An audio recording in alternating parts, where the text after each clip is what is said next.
ഇപ്പോൾ ഇവിടെ തന്നെ മകള്, മരുമകൻ, കൊച്ചുമക്കളൊക്കെ വന്നിട്ടുണ്ട്.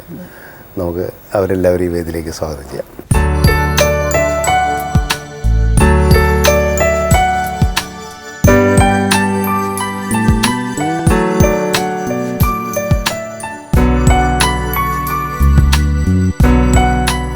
അപ്പോൾ നമുക്ക് ആദ്യം ഇവരൊക്കെ ഒന്ന് പരിചയപ്പെടാം അല്ലേ? ഇത് മൂത്ത മകള്. പേരെന്താ?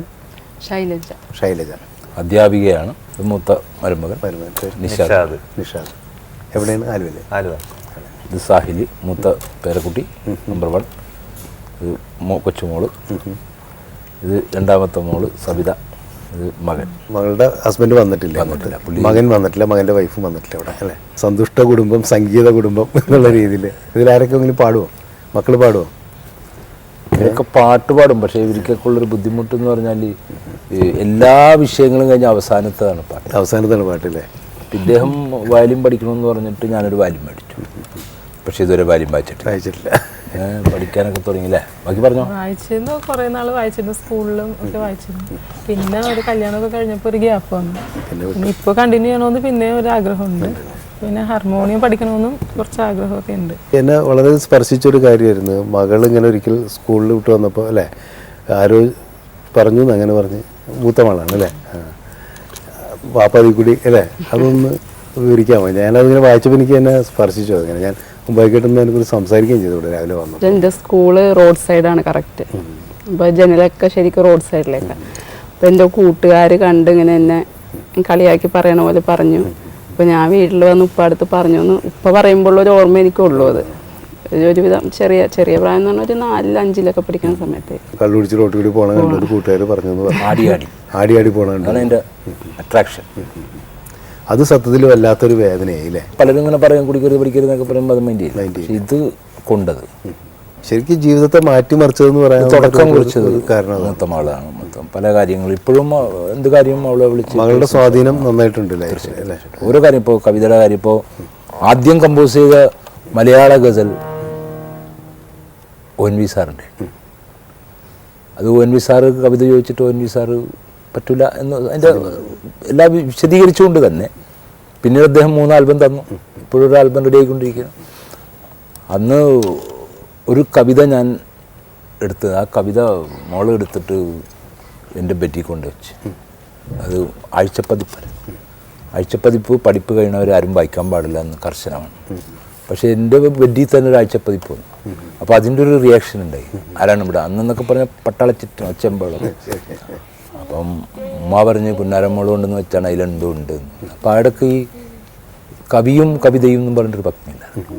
അതിൽ ONV സാറിൻ്റെ പറയും ഞാനെങ്ങനെ പറയും നീ ഇന്നും അറിയാത്തൊരൻ സ്നേഹം നൊമ്പരങ്ങൾ ഒരു പൂവിന്നിതൾ മുറിവേറ്റൊരൻ പാവം കരളിൻ്റെ സുഖതമോ നൊമ്പരങ്ങൾ ചോദിച്ചാൽ പറഞ്ഞു. അപ്പോൾ അതിലിങ്ങനൊരു കവിത ഉണ്ട്.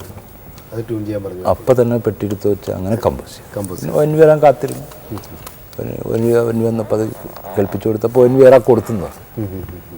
പിന്നെ പാടുക സഹിയാൽ 8 എഴുതിയപ്പോൾ ഞാൻ പറഞ്ഞു 1 കൂടി ഉണ്ടെന്ന് അത് കേൾപ്പിച്ചു. അപ്പോൾ അദ്ദേഹം പറയണു ഭാര്യയോട് നഷ്ടപ്പെട്ടു എന്ന് കരുതി ഒരു കുഞ്ഞിനെ തിരിച്ചു കിട്ടിയല്ലേ സാർ. അപ്പോൾ ആ ഒരു കവിത സംഭവത്തിന് എൻ്റെ മോള് തന്നെയാണ് അതങ്ങനെ. അപ്പോൾ അക്കാര്യത്തിൽ വളരെ അറ്റൻഷനാണ്. പ്രത്യേകിച്ച് എനിക്ക് തോന്നുന്നത് നമ്മുടെ ഭാര്യമാരെയൊക്കെ നമ്മളെ സ്വാധീനം ചെലുത്തുന്നുണ്ടെങ്കിലും മക്കളുടെ ഒരു വാക്ക് അല്ലെങ്കിൽ മക്കളുടെ ഒരു സ്വാധീനം എന്ന് പറഞ്ഞാൽ അല്ലേ, പ്രത്യേകിച്ച് ഒരു ഇതാണ്. കല്യാണം കഴിഞ്ഞ് പോയാലും ഡെയിലി ഇപ്പൊ വിളിക്കും. വളരെ ലവ്ലിയാണ്, കെയറിംഗ് ആണ്. ഞങ്ങളുടെ മുഖം ഒന്ന് മാറിയാൽ തന്നെ അറിയാൻ പറ്റും. ഞാൻ എൻ്റെ മക്കളെ അടിച്ചിട്ടില്ല. പണ്ടും അങ്ങനെ തന്നെ ഒരിക്കലും വടിയെടുത്ത് അടിക്കണം. എല്ലാം എക്സ്പ്രഷനിലാണ്, ശ്രുതിയിലാണ്. ഇപ്പം മനസ്സിലാകും. ഓരോ ശ്രുതിയിലുള്ള എല്ലാ പുന്നാരും ലാളനെ ഉണ്ട്. എല്ലായിടത്തും കൊണ്ടുപോകും. ആബാദിൽ നിന്ന് ടിപ്പ് കിട്ടുന്നതനുസരിച്ച് കാറൊക്കെ പറഞ്ഞ് പിറ്റേ ദിവസം കാലത്ത് മക്കളും കെറ്റിപ്പോവും. അതിനൊരു ഇതാണ്. അതിപ്പോഴും വലിയൊരു താല്പര്യമാണ് കുട്ടികളൊക്കെ ആയിട്ട് എവിടെയും പോകാനും. ഇപ്പോൾ സണ്ണിലോ എന്നുള്ള രീതിയിൽ ഇപ്പോൾ കല്യാണം ആലോചിച്ച് വന്നപ്പോൾ ഈ പറഞ്ഞൊരു ഉമ്പായിക്കാടൻ മോൾ എന്നുള്ള രീതിയിലാണല്ലോ അല്ലേ? എങ്ങനെയായിരുന്നു? ഒരു അറേഞ്ച് മാരേജ് ആയിരുന്നു? പക്ഷെ അന്ന് ഉപ്പാനെ കുറിച്ച് അത്ര ഇതായിട്ട് അറിയില്ല. ഇപ്പൊ ഇങ്ങനെ ആവാതിൽ പാടുന്നുണ്ട് എന്നൊക്കെ അറിയാം. അന്ന് വൈറ്റ് ബോർഡിൽ പാടിക്കൊണ്ടിരിക്കുന്ന ആ സമയത്ത് ഇപ്പോൾ മക്കളൊക്കെ ഉണ്ടല്ലോ, അവർ പാടുമോ ആരെങ്കിലും? चुप रहे तो मेरे दिल के दाग जलते वो चुप रहे तो मेरे दिल के दाग जलते हैं, वो बात कर जो बात करे तो बुझते चिराग जलते हैं, वो चुप रहे तो मेरे दिल के दाग जलते हैं. ഒരു കോംപ്ലിക്കേറ്റഡ് സംഭവമാണ്. നന്നായി പാടുന്നുണ്ട്, ആ, നല്ല പാടുന്നുണ്ട്, പക്ഷെ പാടണ്ടേ. പാട്ട് വിട്ടുകളെ അപ്പൊ ഒന്ന് പാടിയേക്കാം. അപ്പൊ പറഞ്ഞതിൻ്റെ ആ ഒരു ശ്രുതിയില്ലായ്മ ഒന്ന് നീക്കുക.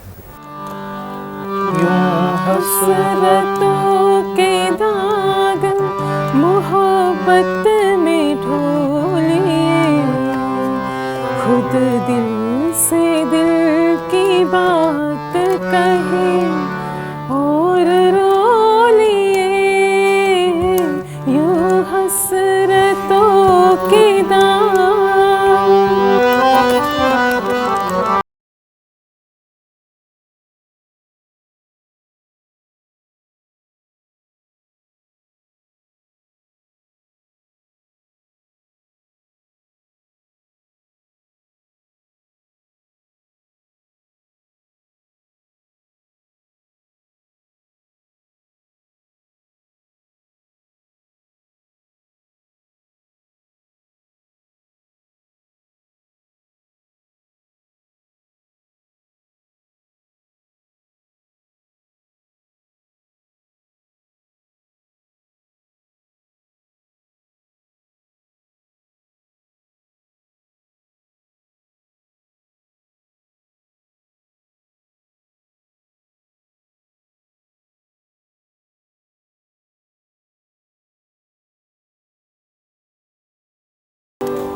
നന്നായിരുന്നു. നമ്മളിപ്പോൾ ഒരുപാട് കാര്യങ്ങൾ സംസാരിച്ചു, എല്ലാവരെയും പരിചയപ്പെട്ടു, ഇപ്പോൾ കുടുംബാംഗങ്ങൾ എല്ലാവരെയും പരിചയപ്പെട്ടു. ഇനിയിപ്പോൾ നമുക്ക് ഏകദേശം സമയം തീരാറായിട്ടുണ്ട് ഈ പ്രോഗ്രാം വൈൻഡപ്പ് ചെയ്യണതിന് മുമ്പ്. പക്ഷെ അതിന് മുമ്പ് ഒരു ആഗ്രഹമുണ്ട്, ഒരു പാട്ടും കൂടി മുമ്പായിക്ക് പാടണം. അത് പാഗമരെ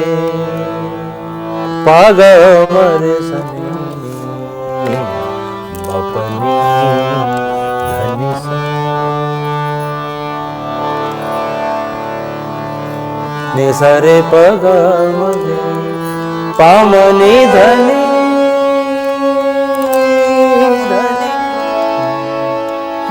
ने सा मपनी धनी सा सारे नी मपनी धनी सनी पम पगमरे पगमरे सनी मपनी धनी सा.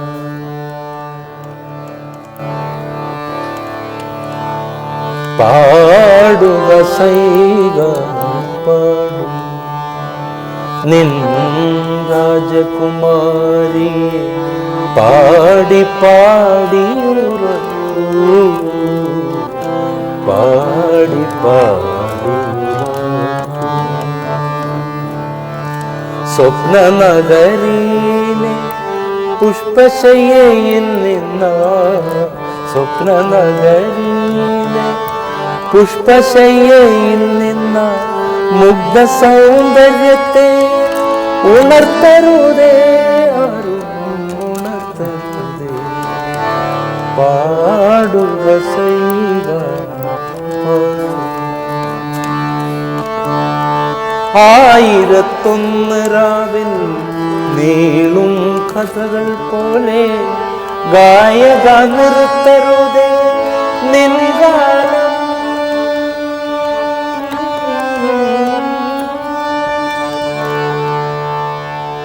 ആയിരത്തൊന്ന് രാവിൽ നീളും കഥകൾ പോലെ ഗായക നിർത്തരുതേ നിൻഗാനം. നിന്മന്ത്രമധുര വിസാദസ്വരങ്ങൾ നിന്മന്ത്രമധുര വിഷാദസ്വരങ്ങൾ പ്രാണതന്ത്രികളേറ്റുവന്നു സാന്ത്വനം പാടുക സൈക പാടു നിൻ രാജകുമാരിയെ പാടി പാടി ഉറക്കൂ. പാടി പാടി ഉറക്കൂ. സ്വപ്നനഗരിയിലെ പുഷ്പശയ്യയിൽ നിന്ന മുഗ്ധ സൗന്ദര്യത്തെ ഉണർത്തരുതേ, ഉണർത്തരുതേ. പാടുക സൈക പാടു പാടുക സൈക പാടു ആ.